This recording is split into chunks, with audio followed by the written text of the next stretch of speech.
রব্বুল আলামিন বলেন আলহাকুমুত তাকাসুর হাত্তা যুরতুমুল মাকাবির। দুনিয়ার লোভ কোনদিন তোমাদের কমবে না যতদিন না তোমরা কবরে ঢুকো। কবরে ঢোকার আগ পর্যন্ত আমাদের লোভ কমবে? চিল্লায় বলেন কমবে না। আমরা এই দুনিয়াটাকেই সব মনে করি, আসলে এটা কি সব?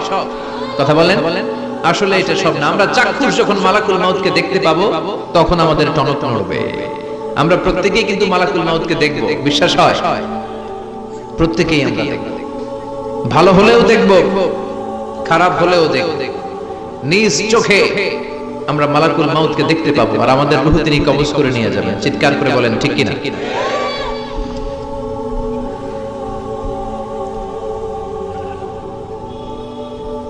যারা মুমিন বান্দা, যারা ঈমানদার, তারা মালাকুল মাউতকে দেখবে খুব সুশ্রী, সুন্দর, সাদা ধবধবে জুব্বা পরা একটা যুবকের বেশে।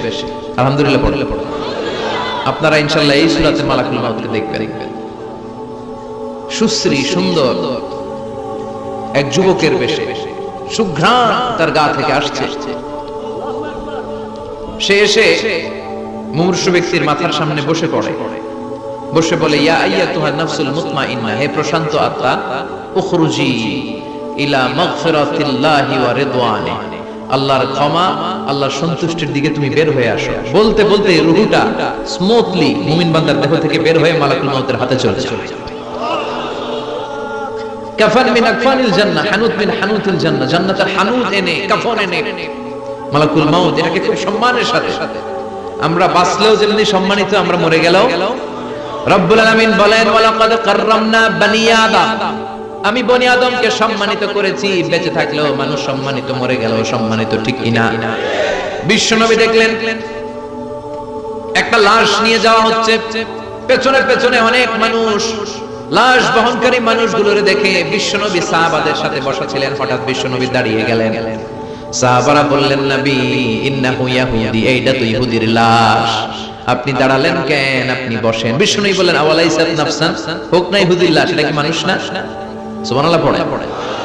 কি নবী ছিলেন! মানবতা, হিউম্যানিটি কাকে বলে তিনি গোটা বিশ্বের মানুষের চোখে আঙ্গুল দিয়ে শিখিয়ে গিয়েছেন। বিশ্বনবী বলেন এটা মানুষ, মানুষকে আমি অনেক সম্মান দান করেছি। I have dignified the status of the sons of Adam, আমি আদম আলাইহিস সালামের সব সন্তানকে সম্মানিত করেছি। চিল্লায় পড়েন সুবহানাল্লাহ।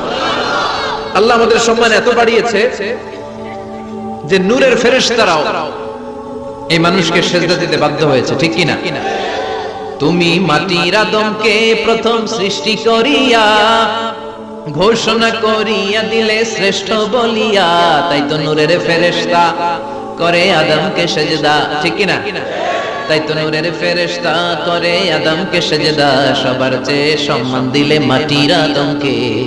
আল্লাহু আল্লাহু তুমি জাল্লে জালালুহু, শেষ করা তো যায় না গে তোমার গুণগান। আল্লাহু আল্লাহু, সুবহানাল্লাহ পড়েন। তার মানে মানুষের সম্মান আছে না নাই? এই মুমিন বান্দাকে আল্লাহ এত সম্মান দেয়, মালাকুল মাউত পুরুষের আকৃতিতে আসে, যুবকের আকৃতিতে আসে, ধবধবে সাদা জুব্বা পরে জান্নাতি কাফনে করে রূহটা নিয়ে ইল্লিনে চলে যায়। আল্লাহ আমাদের মৃত্যুটা যেন এরকম ঈমানের মৃত্যু হয়। আর যারা পারেন আমিন। আর যারা কাফের, আহলুশ শিমাল, বামপন্থী, ইসলাম বিরোধী, এরাও মালাকুল মাউতকে দেখে, তবে ভয়ঙ্কর আকৃতিতে দেখে। ভয়ঙ্কর, যত কুৎসিত হতে পারে একজন মানুষের চেহারা, যত দুর্গন্ধ বেরোতে পারে একজন লোকের দেহ থেকে, এরকম ভয়ঙ্কর অগ্নিমূর্তি নিয়ে মালাকুল মাউত তার কাছেও আসে, সেও দেখে। তবে এসেই মালাকুল মাউত ত্রাস সৃষ্টি করে। কি সৃষ্টি করে? আপনারা হাইওয়েতে বাসে করে ঢাকায় যেতে কখনো ডাকাতের কবলে পড়েছেন? কেউ কেউ কেউ হয়তো পড়েছে। ডাকাতরা কি করে জানেন? ডাকাতরা সংখ্যায় কম, পড়েছে, অনেকে পড়েছে, তাদের অভিজ্ঞতা আছে। ডাকাতরা সংখ্যায় 5 জন, বাসে আছে 50 জন, তারপরে 50 জন কাঁপতে থাকে। কারণ ডাকাতরা এসে শুরুতে একটা ত্রাস সৃষ্টি করে। ওরা রামদা দিয়ে, চাকু দিয়ে এলোপাথাড়ি কোপায় পুরুষগুলোরে, যাতে রক্ত দেখে ভয়ে যা যা আছে আগে রেডি করে রাখে। কথা কন। মালাকুল মাউত ইসলাম বিরোধী আর গাদ্দার গুলোর মাথার সামনে এসে ত্রাস সৃষ্টি করে, এসে বলে ইয়া আইয়াতুহান নাফসুল খাবিসা, হে পাপাত্তা বের হ। দুনিয়াতে ইসলাম রে অনেক বাস দিয়েছিস, আল্লাহর নবীকে অনেক গালি দিয়েছিস, ইসলামী আইনের বিরোধিতা করেছিস, ইসলামী আন্দোলনের 12টা বাজিয়েছিস, একটার পর একটা বলে ত্রাস সৃষ্টি করে, আর লোকটা কাঁপতে থাকে ভয়, আর বলে ইয়া আইয়াতুহান নাফসুল খাবিসা, পাপাত্তা বের হয়ে আয়, বের হ। মুমিনের আত্মা যেমনি ডাক দেওয়ার সাথে সাথে স্মুথলি বের হয়েছে, কাফের আর মুশরিক ইসলাম বিরোধীদের আত্মা কি এরকম তাড়াতাড়ি বের হবে নাকি? উখরুজি ইলা গাদাবিল্লাহ, আল্লাহর রাগ, ক্রোধ আর ঘৃণার দিকে আত্মা তুই বের হয়ে আয়। বের হয় না আত্মা, একবার ডানে দৌড় মারে, একবার বায়ে দৌড় মারে, সামনে মারে, পেছনে মারে, আত্মাটা শুধু ছোটাছুটি করে। এবার মালাকুল মাউত গায়ে যত জোর আছে টেনে টেনে টেনে হিচড়ে আত্মাটারে বের করে নিয়ে আসে। আল্লাহ এই মরণ থেকে তুমি আমাদেরকে বাঁচাও। একটা জীবিত ছাগলকে জবাই না করে তার চামড়া দেহের এক জায়গা থেকে উল্টো দিকে টেনে হিচড়ে বের করলে সে যতটা ব্যথা পায় এর চেয়ে বেশি ব্যথা কষ্ট দিয়ে ইসলাম বিরোধীদের রূহ কবজ করা হয়। এজন্য সেদিনের অপেক্ষায় আমরা সবাই আছি, ঠিক কিনা? তখন বোঝা যাবে কার কত ক্ষমতা, তখন বোঝা যাবে কার প্রতিফল কিরকম হবে, কার আবাসস্থল কোথায় হবে, কে ডানপন্থী, কে বামপন্থী, কে জান্নাতি জাহান্নামী, সেদিন সব গোমর ফাঁস হয়ে যাবে।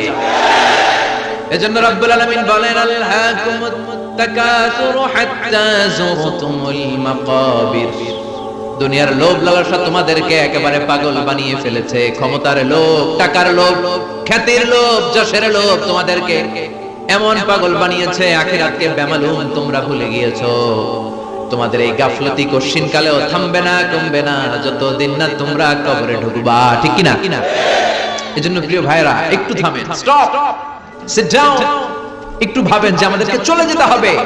আমরা আজীবন থাকতে আসিনি, এই দুনিয়াটা একটা মরীচিকা, তাই না? এই পৃথিবীটা একটা মায়াজাল, এটা একটা ধোঁকা, এই মায়াজালের ভেতরে আমরা পড়ে আছি।